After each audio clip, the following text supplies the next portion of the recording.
2029లో జగన్మోహన్ రెడ్డిని సీఎం చేయడమే లక్ష్యంగా కృషి చేయాలని చిత్తూరు ఉమ్మడి జిల్లా వైసీపీ అధ్యక్షుడు మాజీ టీటీడీ చైర్మన్ భూమన కరుణాకర్ రెడ్డి పిలుపునిచ్చారు.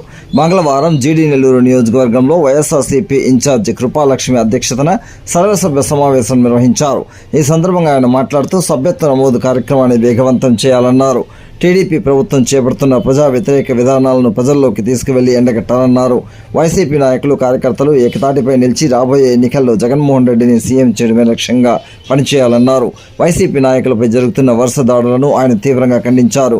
కార్యక్రమంలో జీడీ నెల్లూరు నియోజకవర్గ వైఎస్ఆర్సీపీ ఇన్ఛార్జ్ కృపాలక్ష్మి, మాజీ డిప్యూటీ సీఎం నారాయణస్వామి, మాజీ చిత్తూరు ఎంపీ రెడ్డప్ప, చిత్తూరు నియోజకవర్గ వైఎస్ఆర్సీపీ ఇన్ఛార్జ్ ఎమ్మెల్యే విజయానందరెడ్డి, 6 మండలాల పార్టీ కన్వీనర్లు, ఎంపీపీలు, జడ్పీటీసీలు, వైస్ ఎంపీపీలు, సర్పంచులు, ఎంపీటీసీలు, వైఎస్ఆర్ కాంగ్రెస్ పార్టీ నాయకులు, ప్రజాప్రతినిధులు, కార్యకర్తలు అధిక సంఖ్యలో పాల్గొన్నారు. వైఎస్ఆర్ కాంగ్రెస్ పార్టీ కార్యకర్తల మీద, మా నాయకుడి మీద తప్పుడు పోస్టులు పెడుతూ మా వాళ్ళ మీద పోలీసు కేసులు బనాయించి వాళ్ళనందరినీ కూడా భయోత్పాతుల్ని చేసి అధికారంలో కొనసాగాల అనుకుంటే తిరగబడటం అన్నది ప్రజల హక్కు.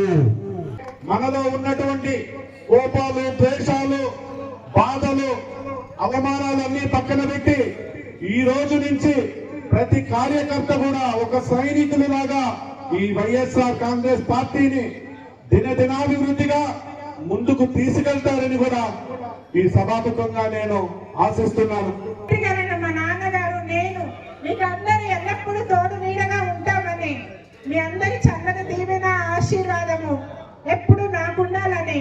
భావాలు వేరే, ప్రతి ఒక్కరికి రెస్పెక్ట్ ఇవ్వండి, గౌరవించండి, ఆడవాళ్ళకి విలువ ఇవ్వండి. మీ ఇంటి ఆడపడుచుగా ప్రతి ఒక్కరిని అనుకొని మీరందరూ కూడా అందరూ సపోర్ట్ గా ఉండాలని కోరుకుంటున్నాను.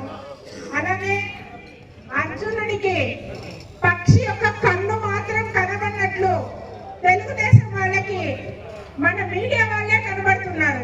సోషల్ మీడియాలో ఎక్కడ పోస్టులు పెట్టినా వాళ్ళపైన కేసులు, ఏది చిన్నది ఫేవర్ గా చేసినా వాళ్ళపైన కేసులు. నేను ఒకటెత్తున్నా, మంచి జరిగితే, మంచి చేస్తే కేసులు పెడతారా? మనకి మంచి చేసే వాళ్ళకి మీరు ఎలానో వాళ్ళకి సపోర్ట్ చేయరు. అలాంటిది ప్రజలకి ఏం జరుగుతుందన్నా తెలియజేసే మీడియా మిత్రులకి మరొకసారి వినిపించుకుంటున్నాము.